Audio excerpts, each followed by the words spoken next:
Senhora Presidente, cumprimentar as senhoras e os senhores deputados, cumprimentar o Dr. José Vidrago, Presidente do Instituto de Gestão de Fundos de Capitalização da Segurança Social,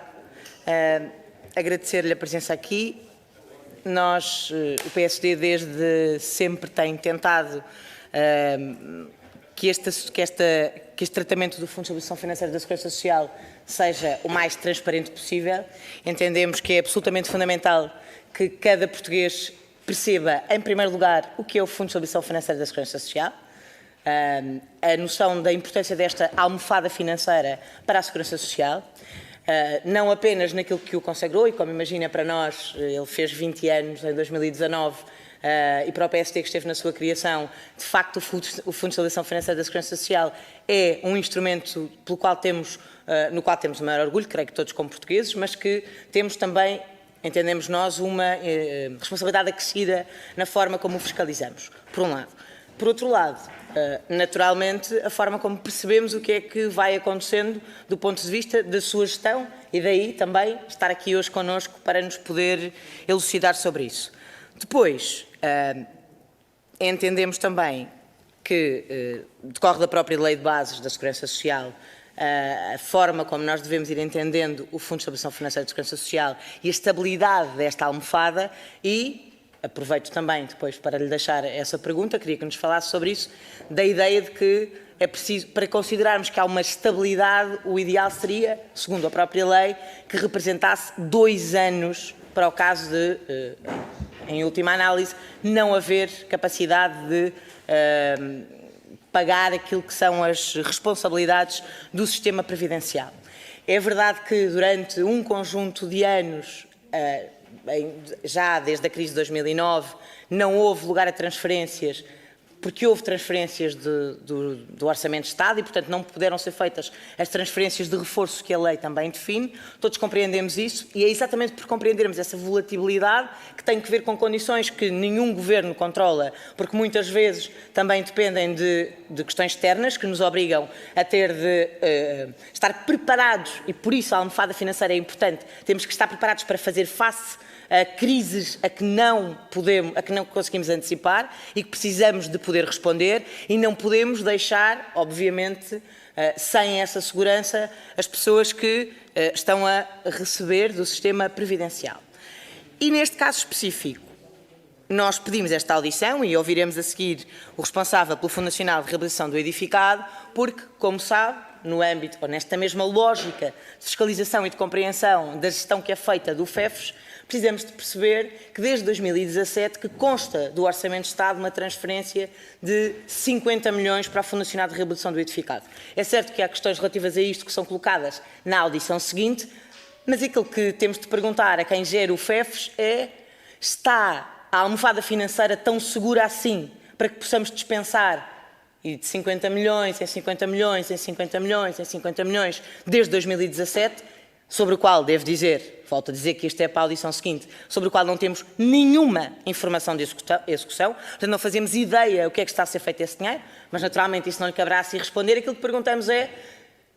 temos a almofada tão segura assim que possamos libertar esses 50 milhões sem querer saber para que é que eles estão a servir? Em primeiro lugar. Em segundo lugar, se prevê um esgotamento, ainda que, por virtude também do que aconteceu na pandemia, houve aumentos, nos momentos de crise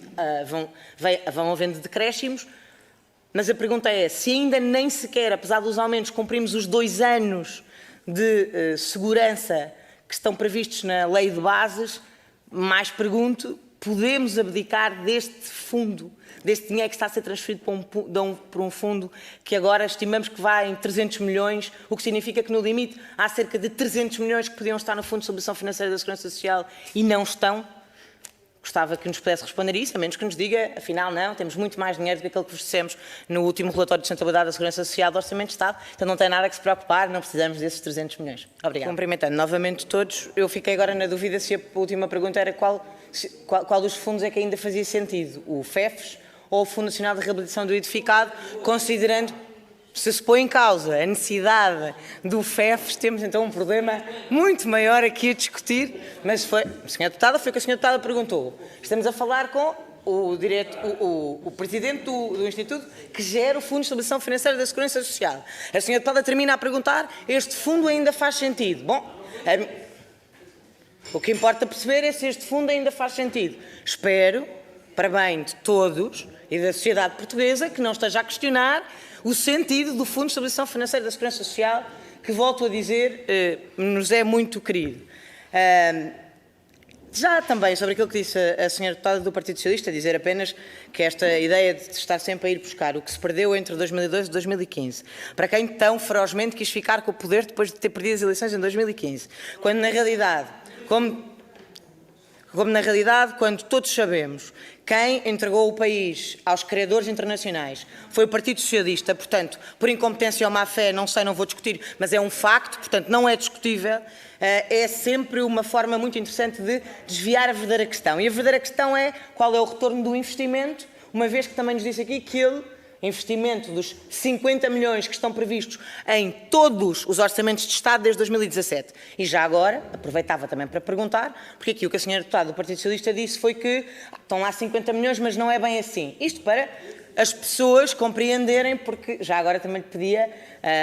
alguma compreensão, porque o que nós queremos é que os portugueses que nos estão a ouvir consigam compreender um bocadinho mais do que o economês que aqui utilizou. E, portanto, eu compreendo que lhe seja difícil, enfim, por característica da sua função, mas também prestamos nós um mau serviço se não lhe pedirmos isso. E, portanto, então há um mau exercício orçamental, porque se o que me está a dizer, se o que aqui foi dito, é que os 50 milhões são lá colocados, mas na realidade ainda não sabemos muito bem, porque os primeiros eram 50 milhões, os segundos eram 50 milhões, os terceiros eram 50 milhões, é assim desde 2017,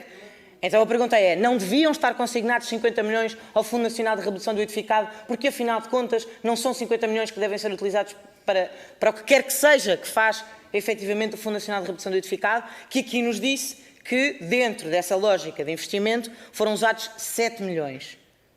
E, portanto, é porque, tinha dito o Presidente do Fundo Nacional, ou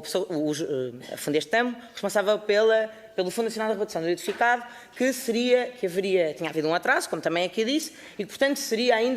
teríamos resultados durante a legislatura anterior, portanto, que acabaria agora daqui a 2 anos. Significa, então, que estes 300 milhões de máximo que poderia ter sido utilizado será utilizado até daqui a 2 anos, vamos considerar a legislatura anterior que foi interrompida a meio, para sermos sérios na forma como tratamos o assunto, ou vamos usar mais 7 milhões, porque foi o que usámos desde 2017 até aqui. Depois gostava que nos explicasse, por favor, em linguagem que todos possamos compreender, o que é que significa que o investimento fica aquém, porque isso também pode significar que são 7 milhões e ainda assim fica aquém daquilo que se esperava. E isto leva-nos a toda uma necessidade de reflexão ainda maior. Depois, claro, a pergunta que também nos parece que é talvez uma das mais importantes, que é qual é a componente social desses investimentos? Porque, na realidade, estes 50 mil euros que estão a ser utilizados para o Fundo Nacional, enfim, que estariam ou que poderiam ser utilizados para o Fundo Nacional de Reabilitação do Edificado, estão a ser retirados da almofada financeira da Segurança Social. E, portanto, naturalmente, é importante para nós percebermos se tem em contrapartida uma componente social de investimento, ou seja, se este investimento que é feito nesta possibilidade dos 50 milhões anuais, que não foi feito, é suposto cumprir esse desígnio, porque tem que haver uma lógica, no nosso entendimento, para percebermos porque é que se retira dinheiro ao Fundo de Estabilização Financeira da Segurança Social para o edificado urbano. Depois, voltar a dizer, e para terminar, é preciso não esquecer que, volto a afirmar isto, não tanto enfim, eventualmente para a bancada do Partido Socialista, que não terá percebido qual é a lógica do Fundo de Estabilização Financeira de Segurança Social, mas porque é aquilo que também nos importa. Como aqui nos disse, o FEFES, neste momento, tem 1 ano e meio,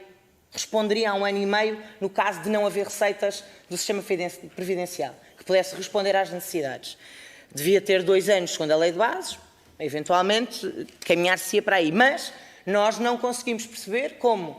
antes, com o Partido Socialista, entrarmos em falência e foi preciso fazer transferências diretas do Orçamento de Estado, ainda foi com o Partido Socialista no Governo, antes de chamar a Troika, naturalmente, e por ter de chamar a Troika, haverá uma correlação entre uma coisa e outra. O que é certo é que, quando aparece uma... vou terminar, Sra. Presidente. Quando aparece uma crise desse género que nós não previmos, o que sabemos hoje é que o saldo do sistema previdencial, mesmo sem crise, passa a deficitário no início da década de 2030 e que o fundo se esgota na primeira metade da década de 2020. Portanto, o que eu queria perceber era, isto não é um fundo inesgotável, tem uma razão clara e um objetivo claro que ao dia de hoje ainda nem sequer responde aos 2 anos previstos na Lei de Bases. Diga-nos então a nós porque é que vale a pena continuar a ter estes 50 milhões que andamos a alertar há muito tempo que não fazem sentido. Obrigado.